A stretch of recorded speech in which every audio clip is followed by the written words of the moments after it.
สวัสดีค่ะยินดีต้อนรับสู่ Talk Tasty เล่าซีรีส์ความเดิมตอนที่แล้วคดีฆาตกรรมดวงตาแห่งฮอรัสที่สร้างความสะเทือนขวัญไปทั่วประเทศกำลังอยู่ในขั้นตอนการสืบสวนโดยพบว่าคนร้ายมีพฤติกรรมประหลาดคือใช้เข็มฉีดยาดูดเลือดจากเหยื่อขณะเดียวกันโทโกะแฟนเก่าของฮิโรกิได้เล่าให้มาโกโตะฟังว่า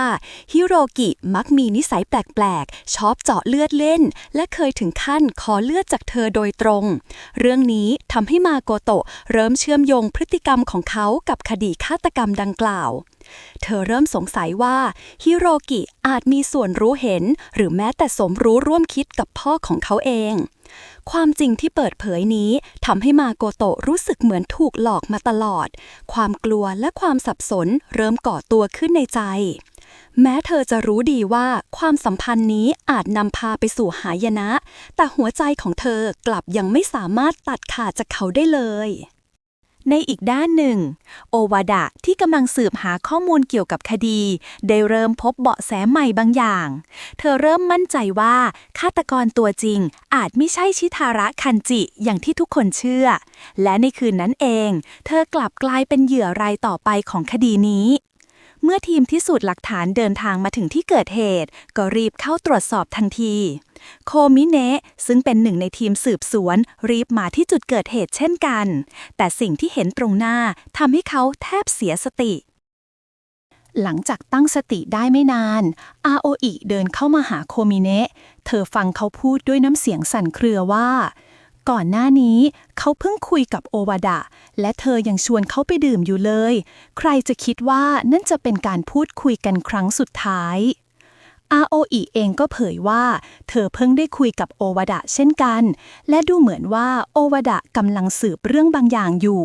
บางอย่างที่อาจทำให้เธอรู้ความจริงเกี่ยวกับฆาตกรดวงตาแห่งฮอรัสและถูกปิดปากในที่สุดอีกด้านหนึ่งฮิโรกิเดินทางไปยังสถานที่ลับแห่งหนึ่งบรรยากาศรอบตัวเงียบงันและมืดสลัวเขาหยิบกล่องเข็มฉีดยาเล็กๆออกมาเขามองมันนิ่งอยู่ครู่หนึ่งด้วยสีหน้าหนักแน่นก่อนจะเผามันทั้งหมดอย่างช้าๆเขายืนมองเข็มฉีดยาที่ค่อยๆละลายไปจนหมดราวกับต้องการลบทุกหลักฐานที่มีที่ออฟฟิศในเช้าวันนั้นบรรยากาศยังคงเป็นไปตามปกติมาโกโตะคุยหยอกล้อกับโนดะอย่างสบายใจเสียงหัวเราะเบาๆแทรกอยู่ในบรรยากาศการทำงานที่ดูเรียบง่ายเหมือนทุกวันแต่แล้วเสียงประกาศข่าวด่วนจากลำโพงก็ดังขึ้นทั่วทั้งออฟฟิศแจ้งว่ามีเจ้าหน้าที่ตำรวจหญิงถูกแทงเสียชีวิตภายในโรงพยาบาลเขตโคโตะเสียงพูดคุยค่อยๆเงียบลงทุกคนหันมามองกันด้วยสีหน้าตกใจไม่นานหลังจากนั้นข่าวเดียวกันก็ปรากฏบนหน้าจอโทรทัศน์รายงานระบุชื่อผู้เสียชีวิตว่าโอวาดะนัตสึโยะมาโกโตะและเพื่อนร่วมงานถึงกับช็อกเพราะโอวาดะเป็นตำรวจที่มีส่วนเกี่ยวข้องกับคดีดวงตาแห่งฮอรัสซึ่งกำลังเป็นข่าวใหญ่ทั่วประเทศไม่มีใครคาดคิดว่าเธอจะกลายเป็นเหยื่อรายต่อไปหลังการเสียชีวิตของโอวาดะทีมสืบสวนเริ่มตรวจสอบหลักฐานอย่างละเอียดเจ้าหน้าที่ตำรวจรายงานว่าไม่มีพยานเห็นผู้ต้องสงสัยในบริเวณใกล้เคียงเลยแม้แต่คนเดียวกล้องวงจรปิดก็ไม่สามารถบันทึกภาพได้เพราะจุดเกิดเหตุอยู่ในมุมอับของกล้องซึ่งหมายความว่าคนร้ายรู้ตำแหน่งกล้องเป็นอย่างดีหัวหน้าตำรวจจึงสรุปเบื้องต้นว่าคนร้ายอาจเป็นผู้ที่รู้เรื่องภายในหรือเกี่ยวข้องกับเจ้าหน้าที่ตำรวจเองโคมิเนะยืนยันอย่างหนักแน่นว่าโอวาดะถูกฆ่าโดยคนร้ายในคดีดวงตาแห่งฮอรัสแต่ทีมอื่นไม่เห็นด้วยโดยให้เหตุผลว่าวิธีการสังหารและลักษณะของคดีไม่ตรงกับรูปแบบเดิมทั้งไม่มีคอนแทคเลนส์ถูกใส่ในศพแล้ววันเกิดเหตุก็ไม่ใช่วันที่ฆาตกรเคยลงมือแต่สิ่งที่โคมิเนะเปิดเผยกับทีมสืบสวนในที่ประชุมทำให้ทุกคนถึงกับนิ่งไปชั่วขณะเขาเล่าว่าก่อนที่โอวาดะจะเสียชีวิตเธอได้บอกกับเขาว่าฆาตกรตัวจริงไม่ใช่ชิทาระคันจิ โอวาดะกำลังสืบเรื่องนี้อยู่และก่อนตายเธอได้ไปที่โรงพยาบาลเพื่อยืนยันข้อมูลบางอย่างสิ่งที่เธอพบคือรายชื่อผู้เข้ารับการตรวจสุขภาพของโรงพยาบาลแห่งนั้นซึ่งปรากฏว่าชื่อของเหยื่อทุกคนในคดีดวงตาแห่งฮอรัสเคยเข้ารับการตรวจที่นั่นก่อนเสียชีวิตทั้งหมดข้อมูลนี้ทำให้ทีมสืบสวนเริ่มเชื่อว่าจุดศูนย์กลางของคดีอาจอยู่ที่โรงพยาบาลและมีใครบางคนในนั้นที่รู้ข้อมูลส่วนตัวของเหยื่อทุกคนเป็นอย่างดีหลังจากทีมสืบสวนพบว่าเหยื่อทุกคนในคดีดวงตาแห่งฮอรัสเคยเข้ารับการตรวจสุขภาพที่โรงพยาบาลเดียวกันพวกเขาเริ่มตั้งข้อสันนิษฐานว่าโอวาดะอาจถูกฆ่าเพราะเข้าใกล้ความจริงบางอย่างของคดีนี้มากเกินไปยิ่งไปกว่านั้นสมุดบันทึกสืบสวนของโอวาดะก็หายไปจากที่เกิดเหตุซึ่งทำให้ทีมเชื่อว่ามันอาจอยู่ในมือของฆาตกรตอนนี้หัวหน้าทีมสืบสวนจึงสั่งให้เจ้าหน้าที่เขาตรวจสอบพื้นที่โดยรอบโรงพยาบาลอย่างละเอียดพร้อมทั้งเริ่มตั้งข้อสงสัยใหม่ว่าชิทาระคันจิผู้ต้องหาที่เคยถูกจับเมื่อ10 ปีก่อนอาจไม่ใช่ฆาตกรตัวจริงของคดีนี้ขณะเดียวกันทางฝั่งของมาโกโตะเธอได้รับโทรศัพท์จากโคมิเนะอย่างกระทันหันเขาถามขึ้นตรงๆว่าเมื่อคืนเธออยู่กับฮิโรกิหรือเปล่ามาโกโตะตอบว่าเมื่อคืนเขาอยู่กับเธอจริงแต่หลังจากเธอเผลอหลับไปพอตื่นขึ้นมาอีกทีช่วงประมาณ5 ทุ่มฮิโรกิก็หายไปแล้วคำตอบนั้นทำให้โคมิเนะเริ่มสงสัยเพราะไม่มีหลักฐานชัดเจนยืนยันช่วงเวลาที่ฮิโรกิออกจากที่พักหรืออยู่ที่ใดในตอนเกิดเหตุมาโกโตะเองก็เริ่มรู้สึกไม่สบายใจและเริ่มเชื่อว่าฆาตกรในคดีดวงตาแห่งฮอรัสกับฆาตกรที่สังหารโอวาดะอาจเป็นคนคนเดียวกันมาโกโตะย้อนนึกถึงคำพูดของฮิโรกิเมื่อคืนเขาเคยบอกว่าคนที่อาศัยอยู่บ้านเดียวกับเขาคือน้องสาวชื่อมิคุรุและยังพูดด้วยรอยยิ้มว่าวันหลังจะพามาโกโตะไปรู้จักด้วยตัวเองแต่สิ่งที่ทำให้เธอรู้สึกติดใจคือเธอรู้ดีว่าฮิโรกิไม่มีน้องสาวคืนนั้นระหว่างที่ฮิโรกิไปเข้าห้องน้ำมาโกโตะจึงตัดสินใจแอบติดตั้งแอปพลิเคชัน GPS ไว้ในโทรศัพท์ของเขาหลังจากนั้นไม่นานเธอเปิดดูตำแหน่งของเขาผ่านหน้าจอมือถือแต่ถึงแม้จะมีพิกัดปรากฏอยู่ตรงหน้าเธอก็ไม่รู้ว่าจุดนั้นคือที่ไหนหัวใจของเธอเริ่มหนักอึ้งสับสนและเจ็บปวดเมื่อรู้ว่าฮิโรกิยังคงปิดบังบางอย่างจากเธออยู่มาโกโตะและคิโนชิตะเดินทางไปที่โรงพยาบาลเพื่อตามหาข่าวเพิ่มเติมเกี่ยวกับคดีระหว่างนั้นทั้งคู่บังเอิญพบฮิโรกิที่กำลังเดินเข้ามาพอดีคิโนชิตะจึงขอตัวออกไปหาข่าวข้างนอกก่อนที่สักพักทั้งคู่จะบังเอิญเจออาโออิและโทโกะฮิโรกิที่เห็นโทโกะเขาทักทายเธออย่างปกติเขายังคงยิ้มและพูดคุยอย่างสุภาพเหมือนเช่นเคยฮิโรกิกำลังจะแนะนำว่าโทโกะคือใครมาโกโตะก็แทรกขึ้นมาว่าเธอรู้แล้วคำตอบนั้นทำให้เขาประหลาดใจนิดหน่อยแต่ก็ไม่ได้พูดอะไรต่อแม้จะดูสงบแต่ในสายตาของมาโกโตะเธอสัมผัสได้ถึงบางสิ่งที่เขาพยายามปิดบังอยู่ภายใต้รอยยิ้มเรียบเฉยนั้น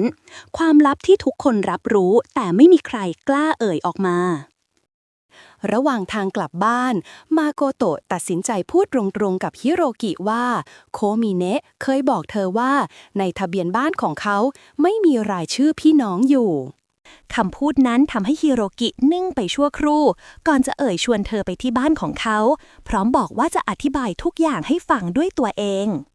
เมื่อไปถึงบ้านฮิโรกิเรียกหญิงสาวคนหนึ่งออกมาแล้วบอกกับมาโกโตะว่าเธอคือมิคุรุน้องสาวของเขาจริงๆสาเหตุที่ชื่อของมิคุรุไม่ปรากฏในทะเบียนบ้านเป็นเพราะเธอเกิดจากคนละแม่กับเขาจึงไม่ได้ถูกระบุไว้ในเอกสารทางการฮิโรกิเล่าว่าเมื่อเขาอายุได้เพียง7 ขวบมีผู้หญิงคนหนึ่งพาเด็กหญิงตัวเล็กๆมาทิ้งไว้ที่บ้านแล้วจากไปโดยไม่กลับมาอีกเลยเด็กคนนั้นคือมิคุรุแม่ของเขาโกรธอย่างรุนแรงเมื่อรู้ความจริงว่าเด็กคนนั้นเป็นลูกที่พ่อมีกับผู้หญิงอื่นขณะที่พ่อของฮิโรกิเองก็หายออกจากบ้านไปนานแล้วทิ้งให้แม่ต้องใช้ชีวิตอยู่กับความโกรธความเครียดและความเจ็บปวดเพียงลำพัง แม่ไม่เคยยอมรับมิคุรุทำราวกับว่าเธอไม่มีตัวตนบนโลกใบนี้ทั้งไม่พาไปสถานสงเคราะห์ไม่ดูแลไม่ให้อาหารและมักระบายอารมณ์ด้วยถ้อยคำรุนแรงทำร้ายทั้งกายและใจในขณะที่ฮิโรกิกลับได้รับการเอาใจใส่อย่างดีเพียงคนเดียวเขาเติบโตมากับภาพของเด็กหญิงที่ถูกทอดทิ้งทั้งสงสารและรู้สึกผิดอยู่ลึกๆเพราะมิคุรุไม่ได้ทำอะไรผิดเลยทว่าเธอกลับต้องทนรับความเจ็บปวดทั้งหมดแทนคนอื่นท้ายที่สุดแม่ของฮิโรกิจำยอมให้มิคุรุไปโรงเรียนเพราะกลัวว่าคนรอบข้างจะซุบซิบนินทาแต่ไม่นานเธอก็เริ่มพูดจารุนแรงขึ้นเรื่อยๆแม่พยายามบังคับให้มิคุรุออกไปหางานทำและย้ายออกจากบ้านตั้งแต่อายุเพียง15 ปีซึ่งยิ่งทำให้ฮิโรกิไม่พอใจอย่างมากเขาตัดสินใจหนีออกจากบ้านและใช้ชีวิตอยู่กับน้องสาว2 คนเรื่อยมาจนถึงปัจจุบันแม้จะเสียใจกับการตายของแม่แต่เขาก็ไม่อาจให้อภัยในสิ่งที่แม่ทำกับน้องได้เพราะความเฉยชาที่แม่มีต่อมิคุรุหรืออาจเรียกได้ว่าไม่ได้ทำอะไรเลยก็ถือเป็นบาปที่หลีกเลี่ยงไม่ได้อยู่ดี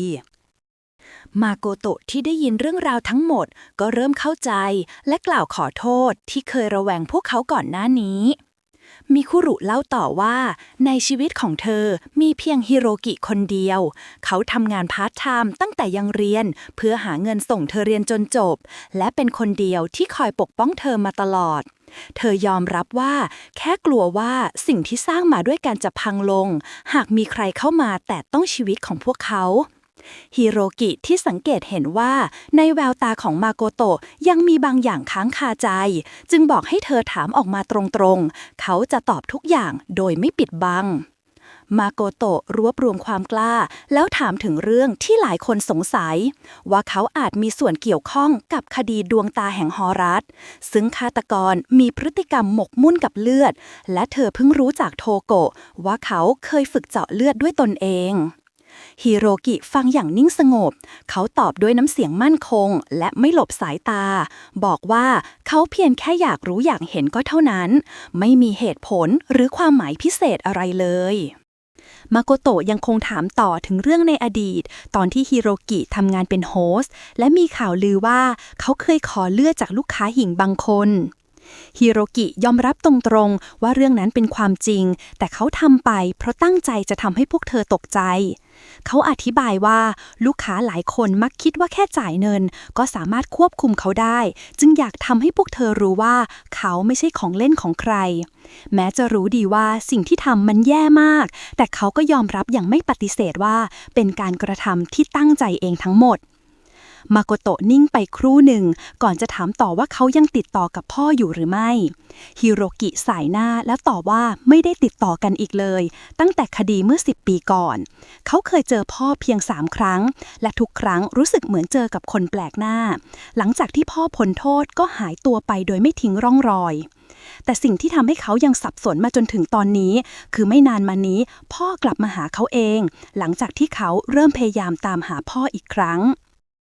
มาโกโตะถามต่อถึงถุงเลือดที่อยู่ในตู้เย็นฮิโรกิตอบด้วยท่าทีสบายๆว่านั่นไม่ใช่สิ่งน่ากลัวอย่างที่คิดแต่เป็นเลือดเต่าน้ำที่เขาสั่งมาทางออนไลน์เพื่อรักษาอาการโลหิตจางของมิคุรุเพียงแต่เธอไม่ยอมแตะต้องมันเลยสักครั้งคำตอบของเขาทำให้มาโกโตะรู้สึกคลายความกังวลลงแม้จะยังมีความสับสนอยู่บ้างแต่ก็เห็นได้ชัดว่าความสัมพันธ์ของพี่น้องคู่นี้มีทั้งความผูกพันและความเสียสละที่ลึกซึ้งขณะเดียวกันอีกด้านหนึ่งโนดะเดินทางไปหาคันจิที่บ้านเพื่อรายงานความคืบหน้าของคดีโฮรัสเขาแจ้งว่าฆาตกรเริ่มเคลื่อนไหวผิดไปจากรูปแบบเดิมและมีแนวโน้มว่าจะก่อเหตุอีกในไม่ช้าบรรยากาศระหว่างทั้ง2 คนเต็มไปด้วยความตึงเครียดโนดะพยายามสื่อเป็นนายถึงสิ่งที่คันจิปกปิดไว้ขณะที่คันจิเพียงรับฟังด้วยสีหน้าเรียบเฉยก่อนจะกล่าวขอบคุณอย่างหนักแน่นและยืนยันว่าจะตอบแทนบุญคุณที่อีกฝ่ายมอบให้ในสักวันหนึ่ง ฮิโรกิและมาโกโตะเดินเคียงกันไปตามทางเธอเริ่มเข้าใจในสิ่งที่เขาแบกรับมากขึ้นมองเห็นว่าเขาใช้ชีวิตเพื่อปกป้องคนอื่นมาโดยตลอดความรู้สึกระแวงที่เคยมีเริ่มจางหายกลายเป็นความอบอุ่นและเชื่อใจแทนที่มาโกโตะตัดสินใจว่าจะเป็นฝ่ายปกป้องเขาบ้างในครั้งนี้ทั้งสองกอดกันแน่นเพื่อให้กำลังใจซึ่งกันและกันฮิโรกิยิ้มบางๆพร้อมยอมรับความรู้สึกจากเธอทั้งหมดขณะที่มาโกโตะเองก็รู้แน่ชัดในใจว่าเธอเลือกที่จะเชื่อเขาอย่างเต็มหัวใจแล้วทางด้านโทโกะได้ขอให้อาโออินัดพบมาโกโตะให้อีกครั้งเพราะเธอเองก็เริ่มสงสัยในตัวฮิโรกิเช่นกันระหว่างการพูดคุยโทโกะถามขึ้นว่าเรื่องที่ว่าฆาตกรฮอรัสหมกมุ่นกับเลือดนั้นเป็นความจริงหรือไม่มาโกโตะยืนยันว่าข้อมูลที่ตำรวจสืบได้น่าจะเป็นเช่นนั้นเมื่อได้ยินดังนั้นโทโกะจึงเล่าว่าเธอเพิ่งนึกขึ้นได้ถึงบางเรื่องสมัยที่ฮิโรกิยังทำงานพาร์ทไทม์ในโรงพยาบาลเคยเกิดเหตุถุงเลือดหายบ่อยครั้งและไม่นานหลังจากการตรวจสอบภายในเขาก็หายตัวไปโดยไม่มีใครรู้ว่าไปไหนโทโกะย้ำว่าเธอไม่ได้ต้องการโยงเรื่องนี้เข้ากับคดีแต่ครั้งหนึ่งตำรวจเคยถามเธอว่าฮิโรกิเป็นโรคไวรัสตับอักเสบซีหรือเปล่า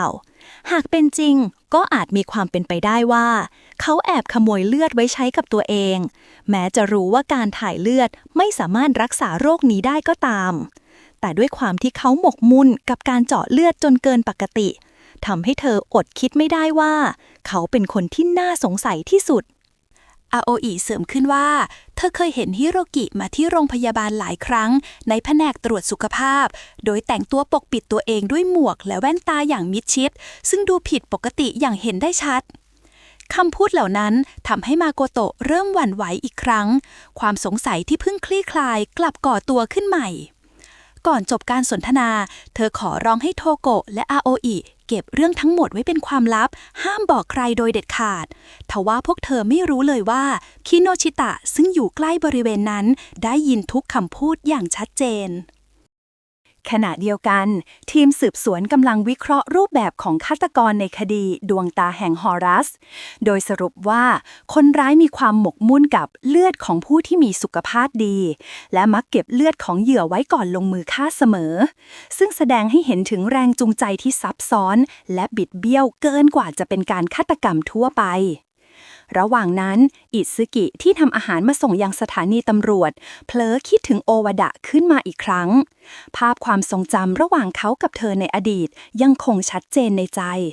เจ้าหน้าที่คนหนึ่งที่เห็นสีหน้าของเขาก็รู้สึกเห็นใจจึงบอกกำหนดการจัดงานศพของเธอให้ทราบอีกด้านหนึ่งฮิโรกิเดินทางมาที่ออฟฟิศตามปกติโอโดกะสังเกตเห็นว่าเขาดูเงียบและซึมกว่าทุกวันจึงเอ่ยถามอย่างเป็นห่วงว่าเกิดอะไรขึ้นหรือเปล่าก่อนจะขอร้องให้เขาช่วยสืบข้อมูลเกี่ยวกับคดีที่โรงพยาบาลซึ่งตำรวจเชื่อว่าอาจเป็นฝีมือเดียวกับฆาตกรดวงตาแห่งฮอรัสฮิโรกิตอบเรียบๆว่าตอนนี้สืบยากเพราะตำรวจเก็บข้อมูลทั้งหมดไว้แล้วและช่วงนี้ก็ไม่มีข่าวความคืบหน้าออกมาเลยโอโดกะยิ้มบางๆพลางพูดด้วยความมั่นใจว่าเรื่องยากๆแบบนี้มันก็งานถนัดของเขาเลยแต่ฮิโรกิกลับตอบด้วยน้ำเสียงมั่นใจไม่แพ้กันว่าอีกไม่นานเขาจะมีข่าวใหญ่กว่านี้มาฝากเธอทางสถานีข่าวมีการสรุปผลจากข้อมูลล่าสุดว่าคนร้ายน่าจะเป็นผู้ที่เคยเข้าออกโรงพยาบาลมาก่อนหรืออาจเป็นคนในโรงพยาบาลเองเพราะเหยื่อทุกคนในคดีดวงตาแห่งฮอรัสต่างเคยมาตรวจสุขภาพที่นั่นทั้งหมดซึ่งเป็นจุดเชื่อมโยงสำคัญระหว่างทุกคดีโนดะต้องการนำข่าวนี้ออกอากาศทันทีแต่ซากิคัดค้านอย่างหนักเธอกลัวว่าจะกระทบต่อชื่อเสียงของโรงพยาบาลและสร้างความตื่นตระหนกให้กับประชาชนรวมถึงอาจนำไปสู่การฟ้องร้องครั้งใหญ่บรรยากาศในห้องประชุมเต็มไปด้วยความตึงเครียดเสียงถกเถียงระหว่างความจริงกับความรับผิดชอบดังขึ้นอย่างหนักหน่วง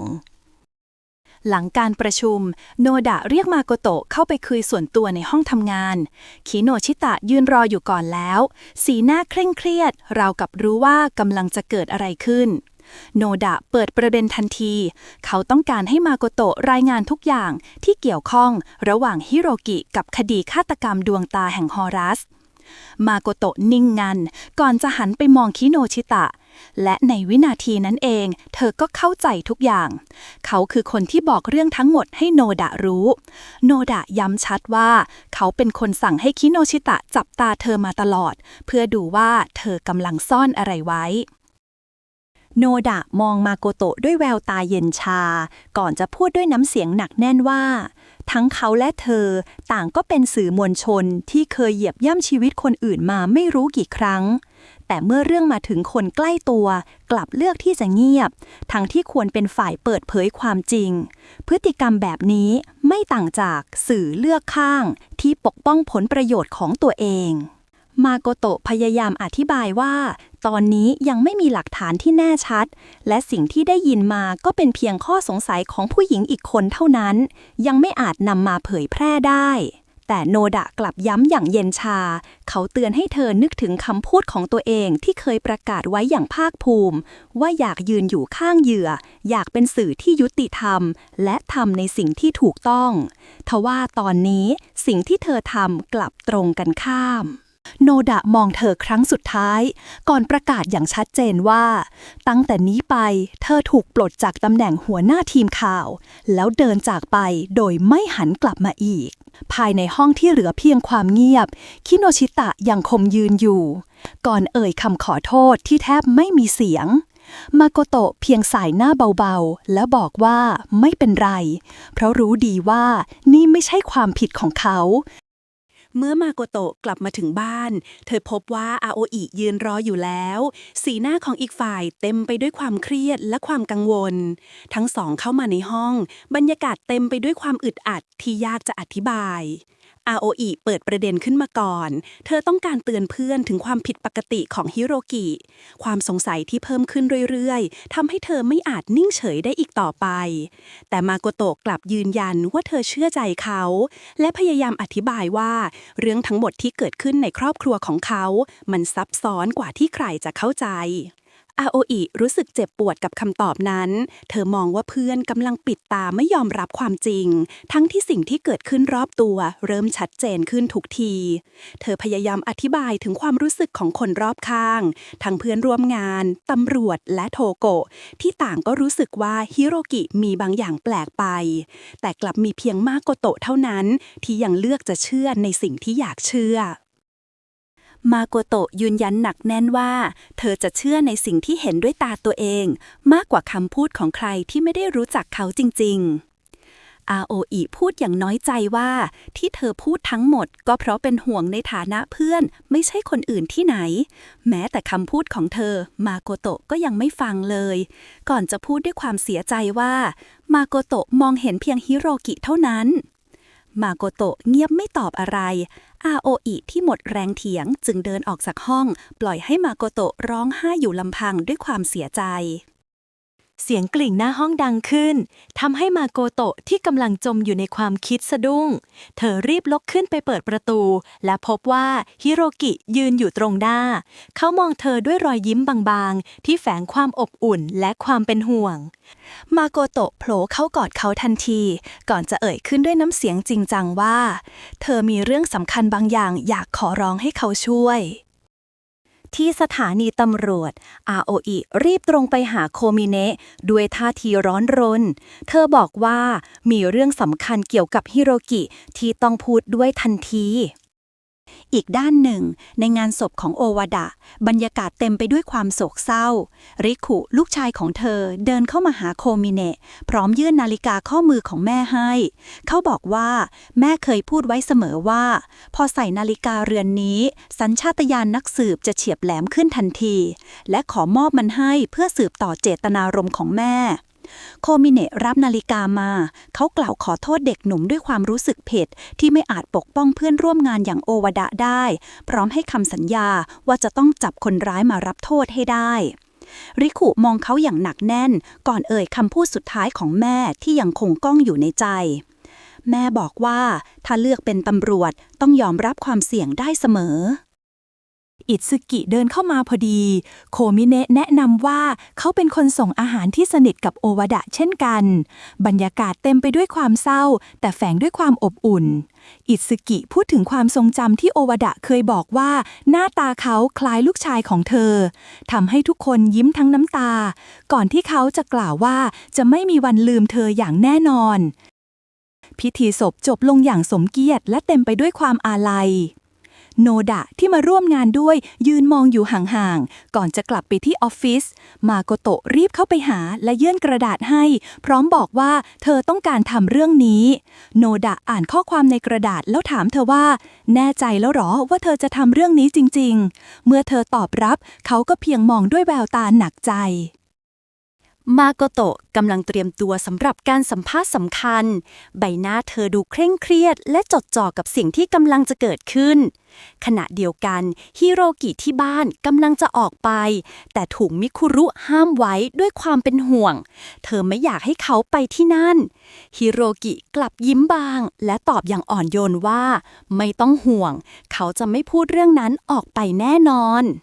ภาพตัดย้อนกลับไปในอดีตเขาอยู่ในสภาพเต็มไปด้วยเลือดเดินตามหามิคุรุด้วยความตกใจและเรียกชื่อเธอซ้ำๆจนพบเธอนั่งกอดเข่าอยู่ในมุมห้องมือของเธอเองก็เปื้อนเลือดไม่ต่างกันเขารีบเข้าไปหาเธอทันทีด้วยแววตาเต็มไปด้วยความสับสนและความเจ็บปวดขณะเดียวกันโนดะอ่านกระดาษที่มาโกโตะยื่นให้ในนั้นเขียนว่าฆาตกรดวงตาแห่งฮอรัสผู้ต้องสงสัยคือนักข่าวชื่อดังตัวตนกำลังจะถูกเปิดเผยกล้องเริ่มตั้งเตรียมถ่ายมาโกโตะนั่งตรงข้ามฮิโรกิในการสัมภาษณ์ครั้งสำคัญเธอมองเขาตรงๆก่อนจะถามถึงข้อกล่าวหาที่หลายทยานระบุว่าเขาเป็นฆาตกรพร้อมรอคำตอบจากชายที่เธอเชื่อใจที่สุดในตอนนี้เรื่องราวกำลังเข้มข้นฮิโรกิจะใช่ฆาตกรตัวจริงหรือไม่โปรดติดตามตอนต่อไปอย่าลืมกดไลค์กดแชร์กด Subscribe เป็นกำลังใจให้ช่องเล็กๆช่องนี้ด้วยนะ